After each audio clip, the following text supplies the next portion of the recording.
September 7 ಭಾನುವಾರ ಈ ವರ್ಷದ 2ನೇ ಚಂದ್ರಗ್ರಹಣ ಸಂಭವಿಸುತ್ತದೆ. ಈ ದಿನ ಭಾದ್ರಪದ ಮಾಸದ ಹುಣ್ಣಿಮೆಯು ಬಂದಿದ್ದು, ಜೊತೆಗೆ ಪಿತೃಪಕ್ಷವೂ ಕೂಡ ಆರಂಭವಾಗುತ್ತದೆ. ಸೂರ್ಯ ಮತ್ತು ಚಂದ್ರನ ನಡುವೆ ಭೂಮಿ ಬಂದಾಗ ಭೂಮಿಯ ನೆರಳು ಚಂದ್ರನ ಮೇಲೆ ಬೀಳುತ್ತದೆ. ಇದನ್ನೇ ಚಂದ್ರಗ್ರಹಣವೆಂದು ಕರೆಯಲಾಗುತ್ತದೆ. ಜ್ಯೋತಿಷ್ಯದಲ್ಲಿ ಗ್ರಹಣ ಮತ್ತು ಸೂತಕದ ಕಾಲವನ್ನು ಅಶುಭವೆಂದು ಹೇಳುತ್ತಾರೆ.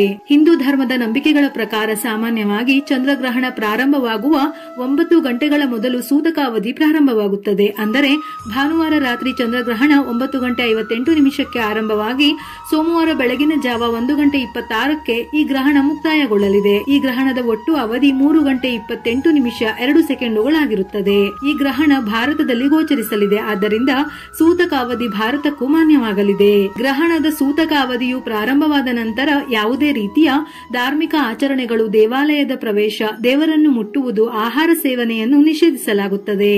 ಈ ಸಮಯದಲ್ಲಿ ವಾತಾವರಣದಲ್ಲಿ ನಕಾರಾತ್ಮಕ ಶಕ್ತಿಯು ಜಾಸ್ತಿ ಇರುವುದರಿಂದ ಪ್ರಯಾಣ ಮಾಡುವುದು ಅಥವಾ ಮನೆಯಿಂದ ಹೊರಗೆ ಹೋಗಿ ಗ್ರಹಣವನ್ನು ನೋಡುವುದು ಕೂಡ ಒಳ್ಳೆಯದಲ್ಲ. ವಿಶೇಷವಾಗಿ ಗರ್ಭಿಣಿಯರು ಗ್ರಹಣದ ಅವಧಿಯಲ್ಲಿ ತುಂಬಾ ಕಾಳಜಿ ವಹಿಸಬೇಕು. ಗರ್ಭಿಣಿಯರು ಚಂದ್ರಗ್ರಹಣದ ಸಮಯದಲ್ಲಿ ಮನೆಯಿಂದ ಹೊರಗೆ ಹೋಗುವುದಾಗಲಿ ಚಂದ್ರನನ್ನು ನೋಡುವುದಾಗಲಿ ಮಾಡಬಾರದು. ಇದರಿಂದ ತಾಯಿ ಮತ್ತು ಗರ್ಭದಲ್ಲಿರುವ ಮಗುವಿನ ಆರೋಗ್ಯದ ಮೇಲೆ ಕೆಟ್ಟ ಪರಿಣಾಮ ಬೀಳಬಹುದು. ಸೂತಕ ಕಾಲದ ಆರಂಭದ ನಂತರ ಪೂಜೆ ಮತ್ತು ಶುಭ ಕಾರ್ಯಗಳನ್ನು ಮಾಡಲಾಗುವುದಿಲ್ಲ. ಗ್ರಹಣದ ಸಮಯದಲ್ಲಿ ಮಲಗಬಾರದು. ಕತ್ತಿ, ಚಾಕು, ಸೂಜಿ ಇನ್ನು ಮುಂತಾದ ಚೂಪಾದ ವಸ್ತುಗಳನ್ನು ಬಳಸಬಾರದು. ಇದರಿಂದ ಮನೆಯಲ್ಲಿ ಅಶಾಂತಿ ಉಂಟಾಗುತ್ತದೆ. ಗ್ರಹಣ ಕಾಲದಲ್ಲಿ ಯಾವುದೇ ದ್ರವ ಆಹಾರ ಅಥವಾ ಘನ ಆಹಾರ ಸೇವಿಸಬಾರದು. ಗ್ರಹಣ ಮೋಕ್ಷ ಕಾಲದ ನಂತರ ತಪ್ಪದೆ ಸ್ನಾನ ಮಾಡಲೇಬೇಕು. ಪವಿತ್ರ ಗಂಗಾಜಲ ಅಥವಾ ಶುದ್ಧ ಜಲವನ್ನು ಮನೆಯ ಎಲ್ಲ ಭಾಗಗಳಲ್ಲಿಯೂ ಪ್ರೋಕ್ಷಿಸಬೇಕು. ಗ್ರಹಣ ಮೋಕ್ಷ ಕಾಲದ ನಂತರವೇ ಸ್ನಾನ, ಪೂಜೆ ಸಲ್ಲಿಸಿ ಅಡುಗೆ ಮಾಡಿ ಊಟ ಮಾಡಬೇಕು.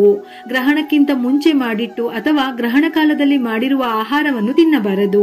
ಗ್ರಹಣ ಕಾಲದಲ್ಲಿರುವ ಊಟ ತಿಂಡಿಯು ವಿಷಕ್ಕೆ ಸಮಾನವೆಂದು ಹೇಳುತ್ತಾರೆ. ಯಾರ ಮನೆಯಲ್ಲಿ ಬಾವಿಯಿಂದ ಗ್ರಹಣದ ನಂತರ ಶುದ್ಧ ನೀರನ್ನು ತೆಗೆದುಕೊಳ್ಳಲು ಸಾಧ್ಯವಿದೆಯೋ ಅಂತವರು ಹಾಗೆಯೇ ನೀರನ್ನು ಉಪಯೋಗಿಸಬೇಕು. ಯಾರ ಮನೆಯಲ್ಲಿ ನೀರನ್ನು ಹಿಡಿದಿಟ್ಟುಕೊಳ್ಳುವ ಅನಿವಾರ್ಯತೆ ಇದೆಯೋ ಅಂತವರು ನೀರಿನ ಪಾತ್ರಗಳಿಗೆ ಮತ್ತು ಹಾಲು, ಮೊಸರು, ತುಪ್ಪ, ಎಣ್ಣೆಯಲ್ಲಿ, ಕರಿದ ಪದಾರ್ಥಗಳಲ್ಲಿ ಇನ್ನು ಮುಂತಾದ ಆಹಾರ ಪದಾರ್ಥಗಳ ಮೇಲೆ ದರ್ಬೆ, ತುಳಸಿ ಅಥವಾ ಗರಿಕೆಯನ್ನು ಹಾಕಿ ಇಡಬೇಕು.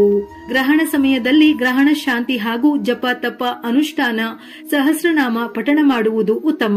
ಇಲ್ಲವಾದರೆ ನಿಮ್ಮ ಇಷ್ಟ ದೇವರ ಮಂತ್ರ ಜಪ ಮಾಡಬೇಕು. ಗ್ರಹಣ ಪ್ರಾರಂಭವಾಗುತ್ತಿದ್ದಂತೆ ಮತ್ತು ಗ್ರಹಣ ಬಿಟ್ಟ ನಂತರ ಉಟ್ಟ ಬಟ್ಟೆಯಲ್ಲಿಯೇ ಸ್ನಾನ ಮಾಡಬೇಕು. ಗ್ರಹಣದ ಸಮಯದಲ್ಲಿ ಮಂತ್ರಗಳನ್ನು ಪಠಿಸುವುದು ಮತ್ತು ನಿಮ್ಮ ಸಾಮರ್ಥ್ಯದ ಮಟ್ಟಿಗೆ ದಾನ ಮಾಡುವುದು ಶುಭವೆಂದು ಹೇಳುತ್ತಾರೆ. ಹೀಗೆ ಮಾಡುವುದರಿಂದ ನಿಮ್ಮ ಜಾತಕದಲ್ಲಿ ಚಂದ್ರನ ಸ್ಥಾನವು ಬಲಗೊಳ್ಳುತ್ತದೆ. ಗ್ರಹಣ ದೋಷವು ದೂರವಾಗುತ್ತದೆ. ಗ್ರಹಣದ ದಿನದಂದು ಕೆಲವು ಪರಿಹಾರಗಳನ್ನು ಅನುಸರಿಸುವುದರಿಂದ ಜೀವನದಲ್ಲಿ ಸಂತೋಷ ಮತ್ತು ಸಮೃದ್ಧಿ ಹೆಚ್ಚಾಗುತ್ತದೆ. ಮೇಷರಾಶಿಯವರು ಗ್ರಹಣದ ಸಮಯದಲ್ಲಿ ಗೋಧಿ, ಬೇಳೆ, ಶ್ರೀಗಂಧ ಇವುಗಳನ್ನು ದಾನ ಮಾಡುವುದರಿಂದ ಮನೆಯಲ್ಲಿ ಸಂತೋಷ ಹಾಗೂ ಸಂಪತ್ತು ಹೆಚ್ಚಾಗುತ್ತದೆ. ಅಲ್ಲದೆ ಗ್ರಹಣದ ಸಮಯದಲ್ಲಿ ಹನುಮಾನ್ ಚಾಲಿಸವನ್ನು ಪಠಿಸುವುದು ಶುಭ. ಇದರೊಂದಿಗೆ ಓಂ ಶ್ರೀ ಹ್ರೀ ಕ್ಲಿಂ ಐಂ ಓಂ ಸ್ವಾಹ ಎಂಬ ಮಂತ್ರವನ್ನು 108 ಬಾರಿ ಪಠಿಸಿ. ವೃಷಭ ರಾಶಿಯವರು ಗ್ರಹಣದ ಸಮಯದಲ್ಲಿ ಶ್ರೀ ಸೂಕ್ತ ಮಂತ್ರವನ್ನು ಪಠಿಸುವುದು ತುಂಬಾ ಶುಭ ಫಲಗಳನ್ನು ನೀಡುತ್ತದೆ. ಈ ಸಮಯದಲ್ಲಿ ಅಕ್ಕಿ, ಹಾಲು, ಸಕ್ಕರೆ, ಬಿಳಿ ಹೂವು ಮತ್ತು ಬಿಳಿ ಬಟ್ಟೆಗಳನ್ನು ದಾನ ಮಾಡುವುದು ತುಂಬಾ ಒಳ್ಳೆಯದು. ಅದೇ ರೀತಿ ಈ ಸಮಯದಲ್ಲಿ ಓಂ ಶಿತಾಂಶು ವಿಭಾಂಶು ಅಮೃತಾಂಶು ನಮಃ ಎಂಬ ಮಂತ್ರವನ್ನು 108 ಬಾರಿ ಪಠಿಸುವುದರಿಂದ ಉದ್ಯೋಗಿಗಳು ಮತ್ತು ಉದ್ಯಮಿಗಳಿಗೆ ಪ್ರಗತಿ ಸಿಗುತ್ತದೆ.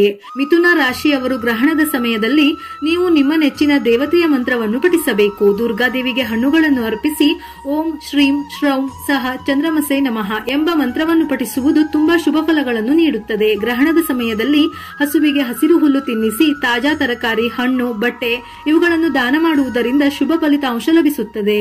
ಕಟಕ ರಾಶಿಯವರು ಚಂದ್ರಗ್ರಹಣದ ಸಮಯದಲ್ಲಿ ಶಿವದೇವರನ್ನು ಪೂಜಿಸುವುದು ಮಂಗಳಕರ.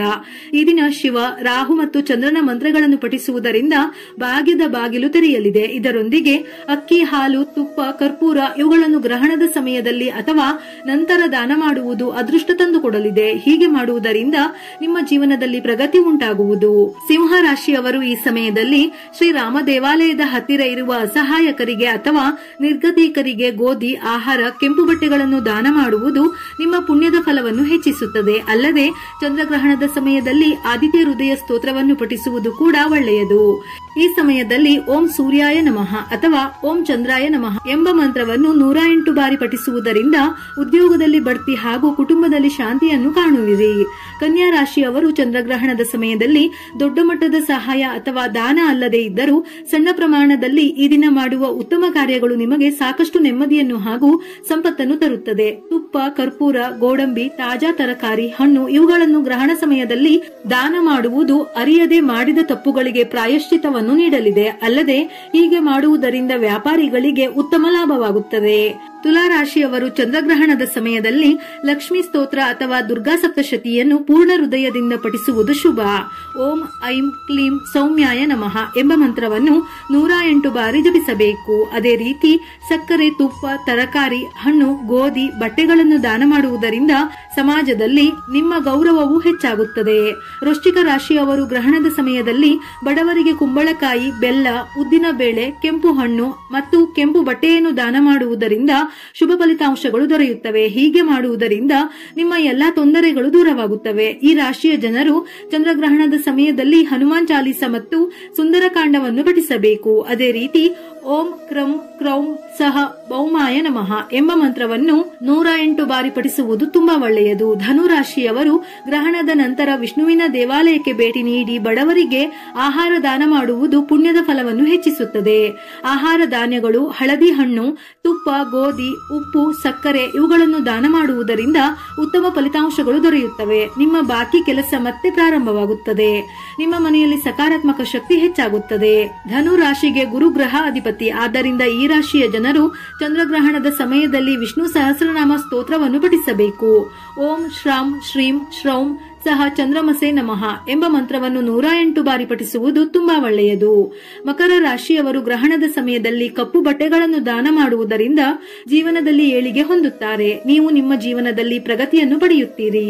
ಮಕರ ರಾಶಿಯನ್ನು ಶನಿ ಗ್ರಹ ಆಳ್ವಿಕೆ ಮಾಡುತ್ತದೆ. ಅದಕ್ಕಾಗಿಯೇ ಚಂದ್ರಗ್ರಹಣದ ಸಮಯದಲ್ಲಿ ಶನಿ ಚಾಲಿಸ ಪಠಿಸಿ.